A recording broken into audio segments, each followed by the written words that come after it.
play?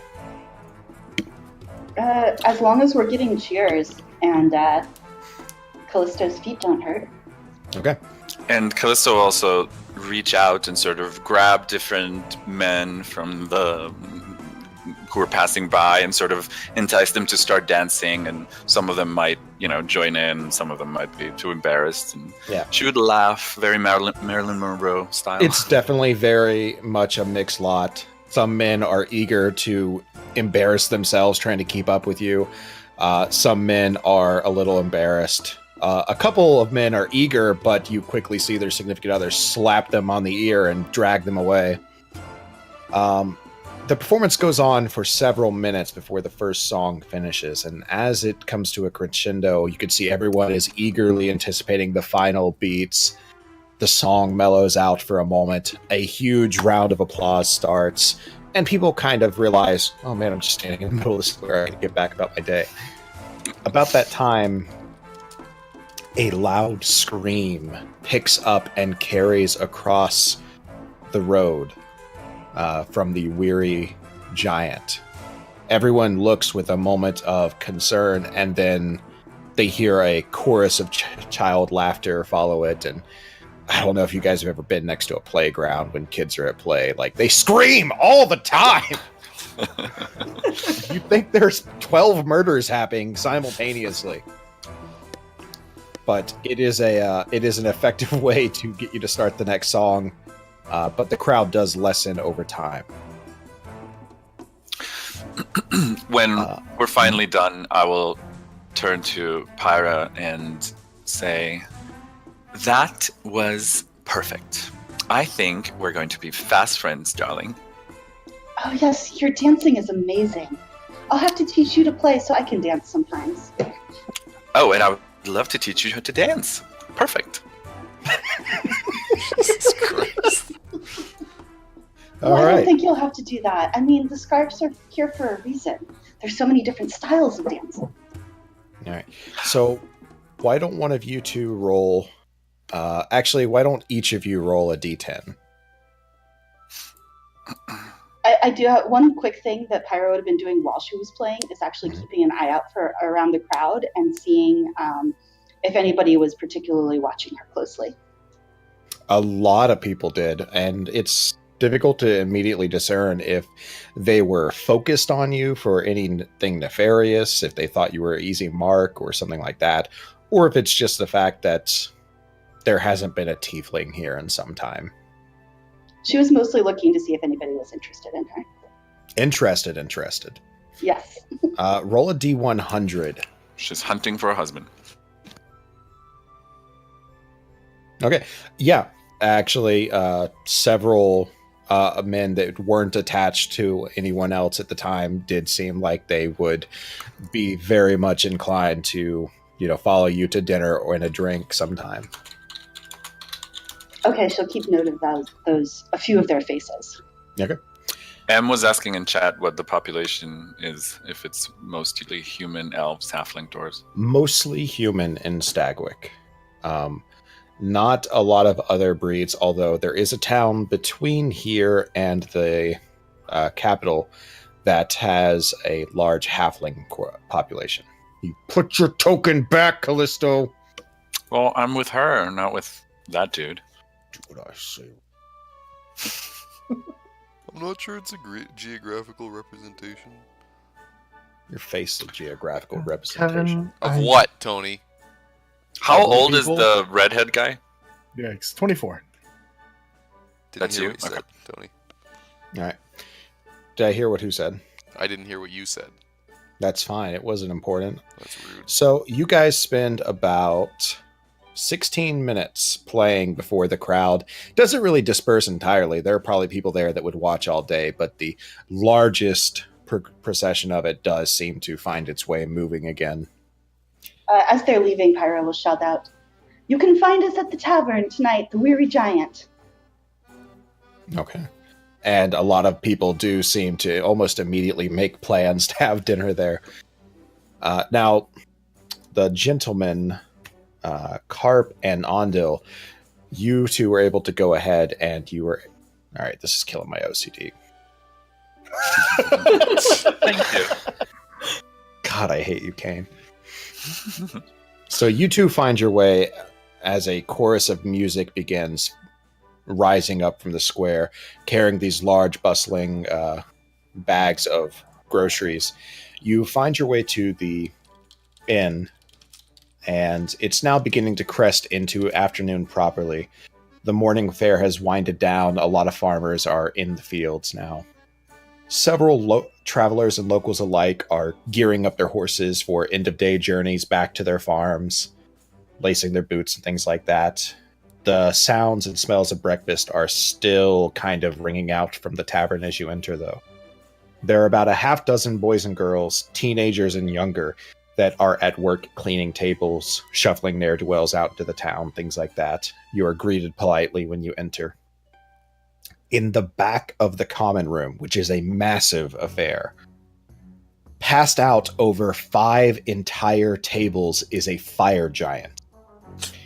He has slate skin that is dusty and flaming orange hair that is spackled with food and matted to his face.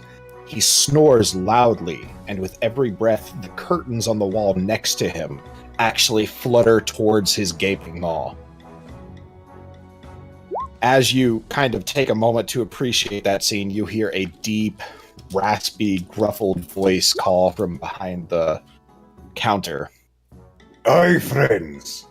Welcome. Welcome. I recognize those faces.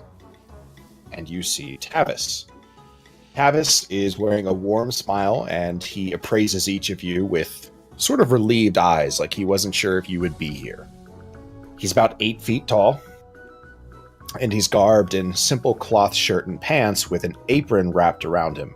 The apron looks like it's too small for him, and it has the words "Number 1 Mom" stitched into it. He looks a little bit like this. Are we there too? The girls? No, you guys are performing.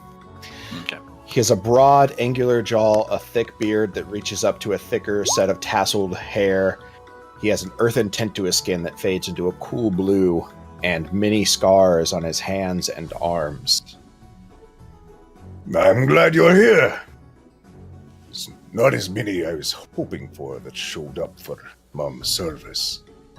Is there any more with you? 2. Well, I'm not sure if I'd say with us. The general vicinity of, perhaps. But you look, well, exactly the same. More or Good less. genetics. So suppose you were old when I left. Old. Callisto and Pyra here as well. There, in the square. Yes, Oh, no good. sense of humor. We get it. Well, why don't you have a seat and I'll rustle you up some lunch while we wait for the girls to show up. Well, I won't complain, but and then I'll gesture towards the bags of food. We thought we'd pick something up on the way. Was Carp's idea. Oh, that's extremely great. We're very helpful. Helpful. We're very thankful for anything these days. And he calls out a couple of the children's names who quickly show up and begin picking the bags through and putting them away properly.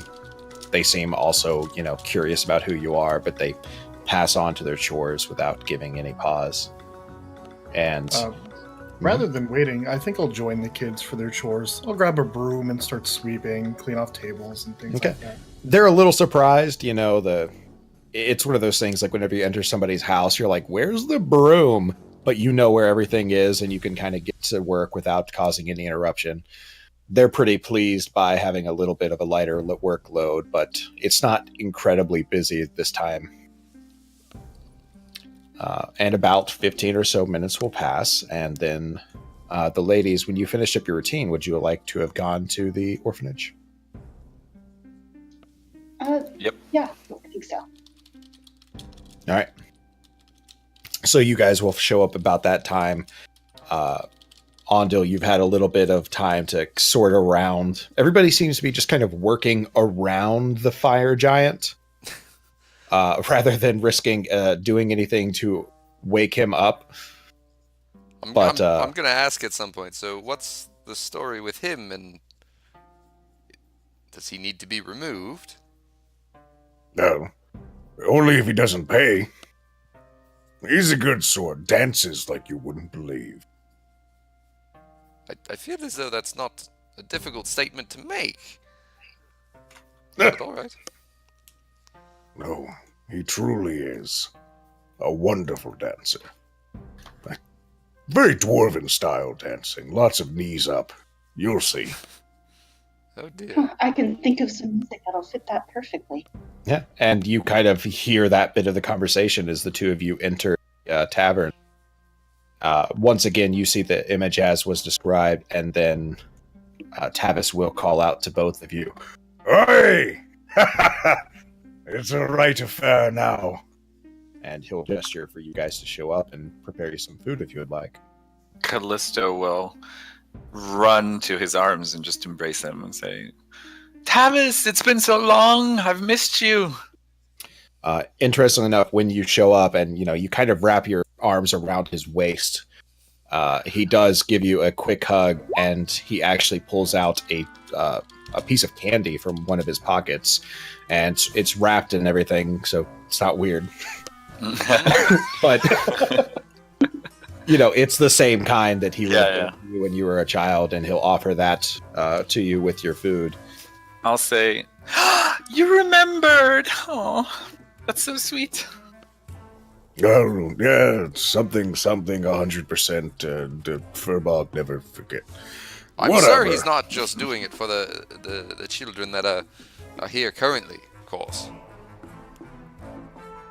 Nope. He And remembered why it not? specifically for you. Yep. I'm going to kind of Totally roll my missed eyes looking at Callisto. Oh, so you're trying to be sarcastic? Is that what A little bit. you broke up for me a little bit, so I wasn't sure what you were saying. Oh, okay. So what's interesting is your response was perfect as a sarcastic response. Oh, you're trying to be sarcastic. Sarcastic? Well, that's what she will say. Huh? Oh, I see some things haven't changed after all. No, they haven't, eh? Still the center of the universe, I suppose. You can actually see Tavis has arranged it so you two don't sit next to each other when you eat.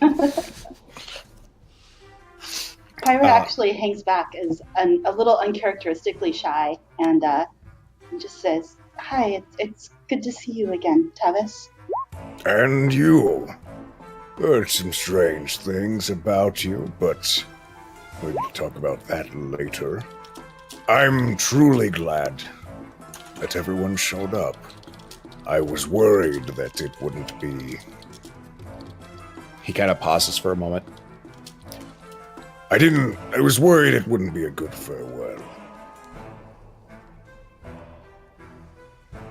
God damn Don't it, worry, Kevin. I brought my music. It'll be. Sorry, we'll go do ahead. your mother proud. He looks a little somber, but quickly, reaffixes that smile. So, how was the journey here, then? There's actually one more of you.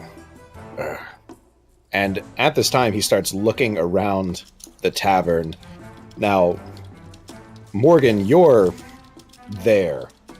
But as Tavis is looking for you, his eyes wander over, and every time continue past, and he does not recognize you. All according I'll to say- the I'll say, I hope it's not Galus, is it? No.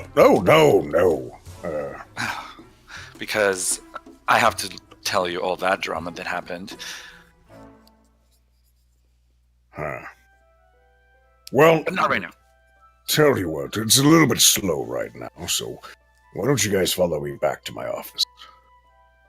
I have my own request to fill out for you. Of course. And he will lead back towards one of the rooms behind the counter. He again scans the room and ends up asking one of the girls that is older, who's trying kind of to shepherd the other children into productivity. He will ask her to go find the other visitor. And you can all make your way into his office. The door shuts. There's a lot of